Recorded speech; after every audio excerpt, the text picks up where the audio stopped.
This is always my favorite day every 2 weeks. Pitch day. It used to be called Wednesday. Now we just call it pitch day.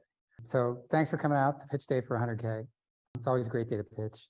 Today we're going to hear from Kyle Aquino from NVIS, or is it Invisible? NVIS, to talk about their startups. And congratulations to Kyle for making it through the process to get here to pitch today. On average, we see and provide feedback and give deck coaching to 15 to 20 people for every company that actually gets here to pitch on pitch day. Startup NV is Nevada's statewide nonprofit startup accelerator and incubator. We operate 3 nonprofit programs for entrepreneurs and 4 for-profit investment funds and syndicates. Our nonprofit operation is supported by grants and corporate sponsors in the near term and over the long term by participating accelerator companies who pledge or donate a small amount of equity to our nonprofit, which we hope will be worth a lot of money someday soon. And we can have a big foundation to keep this work going for many decades. Now we run pitch day for 100K every other Wednesday, where companies pitch for the Q&A and entry into our accelerator program. That accelerator program comes with an investment from Fund NV, our pre-seed fund. And that's added to by our individual investors and by the SSBCI program. Our average investment over the last 18 months or so has been $124,000 per investment, not including the match that comes from the state of Nevada and the SSBCI program. We've made 16 direct investments since starting in 2021 through the last investment, which was at the end of January or early February of this year. And those investments have ranged from $50,000 to $1.7 million. Now for the legal disclaimer. The founders who are pitching today for investment are pitching to our SEC-approved venture capital fund and our accredited investor syndicate. The pitches today are directed to those investors, but the entire community is invited to come out and watch and attend for educational purpose, kind of like watching Shark Tank. So the educational component that we do is critical to our overall mission of growing Nevada's startup ecosystem and diversifying the state's economy. So once again, the pitches today are not a general solicitation for investment to the public. They're only to our SEC-approved venture funds. And for information about those programs and for accredited investors who may want to invest in our funds, just go to startupnv.org and check us out. There's lots of information there. Now, our nonprofit work with entrepreneurs, along with people interested in startups and investing, wouldn't be possible without the help from our sponsors and supporters. So some of our biggest are the City of Las Vegas, the Nevada Governor's Office of Economic Development, or GOED, Eide Bailey, KPMG, Clark County, all of whom support some or many of our programs. Now, if you are someone or you know someone who would like to help with financial support and kind services, please introduce me. I'd love to talk with them. Good afternoon, everyone. My name is Kyle Aquino, and I am the CEO of NVIS, where we make networks invisible to hackers. So the problem that we solve is that the internet is vulnerable by design because of IP addresses.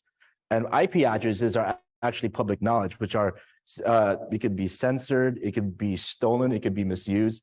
And you can see the global losses here. It amounts to not millions, not billions, but in the trillions. So $8 trillion, increasing to 25 trillion in the next 5 years. And VPNs, or virtual private networks, have long been used as a Band-Aid fix over the past 25 years in order to hide or obfuscate this IP address. And the demand for this technology has actually increased along with the rise of remote and hybrid work, thanks to COVID, right? But VPNs, they just simply can't keep up with the demands that work from home and hybrid environments really bring to the table. Like, everyone's bringing in their personal devices, connecting to unsecured Wi-Fi. What happens is that now we made a already complex situation even more complicated. And not only that, but if you're on a business VPN, you'll really know, because the performance speeds are super slow. It times out on you. So it actually exposes you to risk and vulnerability. And it's very costly to implement. Like, the more complex the IT architecture is, the more skillful your IT team needs to be in order to service that entire network. And there's VPN blockers out there as well, too. So while you're traveling, it's going to be hard to really work, especially in another country. And that's where NVIS really comes in. See, our premise is this. Hackers can't hack what they can't see. So if network visibility is the issue, then why not make our networks invisible? And we do this with our proprietary technology, which is our encrypted software-defined perimeter, or SDP. And essentially, it's a software as a service that acts as an invisibility cloak over your entire IT architecture. And because it's a SaaS, this could operate within seconds, which is pretty cool. And doesn't require a whole lot of tech skill in order to implement. So think of it like a boat, and it has some holes in it. And instead of trying to figure out where the holes are, we just put a cloak over that, and voila, it's already, the perimeter is already secured.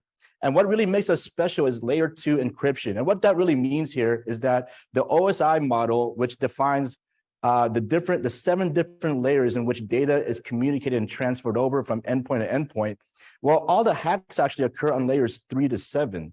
And so our thought process is this: why not hack? Why not encrypt at the layer below layer 3 at layer 2? That way, the only way you could ever be hacked would really have to be an inside job, making us the most secure and most simplest solution here on the market. And so our business model is this: it's a B2B SaaS subscription based on the number of users. So for a company with under 50 users, for instance, we're charging $5 per user per month if they come in at an annual subscription, so you can see what that cost looks like. And it increases from there because the larger the organization, the more customer support would be needed since they have a more complex network topology. And the market that we're entering is the VPN market at large, since SDPs, our product offer, is the next generational upgrade, which is far superior to legacy VPN technology, especially in terms of security and simplicity. And this market is large globally. The global VPN market here is at 44 billion. The US market alone is at 15 billion. And our obtainable market here is at 17 million. And this is based off of our 3-year projection and our go-to-market strategy, which I'll highlight in the next few slides. And our growth annually, year over year, is over 16%. So it's here to stay. It's not going anywhere. And to compare our closest competitors, like TwinGate and Perimeter 81, these are different implementations of the SDP technology compared also with a leading VPN service. And what really makes us special and differentiates us from everybody else is this layer 2 encryption. Whereas a lot of our closest competitors, they implement what we call a split tunneling method. What happens is that they're split tunneling traffic into layer 3. And if you guys remember, anything layer 3 and above, that's where all the hacks occur. So they pretty much open themselves up to vulnerability and to risk. Whereas with us, we just stick in layer 2, we eliminate the entire external cyber attack surface. And with the term split tunneling, you can imagine that's probably less efficient. So for us, again, we're more secure and we're more efficient.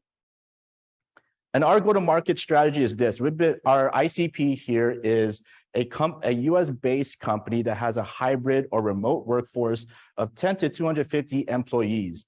And how we've been going to market is we've been using Zoom info intent data to identify companies that are already in the market for VPN technology and being able to offer our services. And what we've been doing is email, SMS, and LinkedIn outreaches and campaigns on the decision makers, who are namely the CISOs, the CIOs, IT directors, and above. We're also using paid ads and on Google and LinkedIn to hone in on those customer avatars as well. And we look to also meet a lot of these folks over at industry trade shows as well. One of our other channels is partnerships with IT and cybersecurity consultants and resellers so that we can serve their end user customers. And then we also want to be dual use with the federal and state government, wanting to be SBIR qualified so that we could become the sole source authority, meaning that the federal government would have zero choice but to work with us for this particular solution. Not only that, but wanting to be, we're working to be HubZone certified with all these other certs as well, so that we could be a very lucrative subcontractor for a major company such like a Lockheed Martin or Raytheon to come partner with us on these government contracts. Now, besides the tech, what's really going to make us successful is our leadership team. Like I myself here, I'm the CEO. Anything go-to-market and operations, that's with me. My prior experience here was I was a top income earner in the network marketing and online marketing industries for an Inc. 5000 company. I've recruited and led over 2,000 independent reps in over 7 countries, producing over 5 million ARR. And I've also was a naval officer before. I led over 300 people in executive roles, overseeing billion-dollar assets and budgets. And our founder, Phil, over here, he's the CTO and the chief architect behind NVIS. And not only that, but he's had over 30 years of deep domain experience in cybersecurity. And here's our 3-year projections. But before I get to that, I just want to know, since January, we made about $350. And we're looking to close out this entire quarter, so the end of this month, at 71,000 right now. And with funding, we're looking to profit by month 18 and close out year 3 at just under 8 million. And right now we're in the seed round asking for $2 million via a SAFE. And this is based on an $8 million pre-money valuation. I just want to note too, with the right investor, we are open to negotiating terms. And these are the use cases of where we're going to be using the funds are. Mainly it's the critical hires to enable and hire our sales and marketing efforts and fund our campaigns, along with the tech development side to support the Apple ecosystem. And on the legal side for submitting our patents and intellectual property and all the certifications for the government contracts. And then on the operations side, just a lot of the software needed to enable the business and tech development. And that's pretty much it. Thank you guys for your attention and considering us for investment. And we're just going to open up the floor for any questions. Okay, Kyle, thank you very much.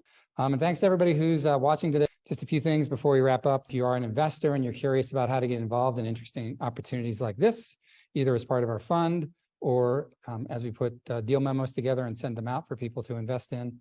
Again, jump on Startup NV. There's a way for investors to sort of indicate interest in any 4 of the ways that we invest, either with our pre-seed fund, Fund NV, our annual conference fund that's ongoing now, Angel NV, our seed fund, 1864, or our investor syndicate, where you can invest sort of on a deal-by-deal basis rather than in a big group of people.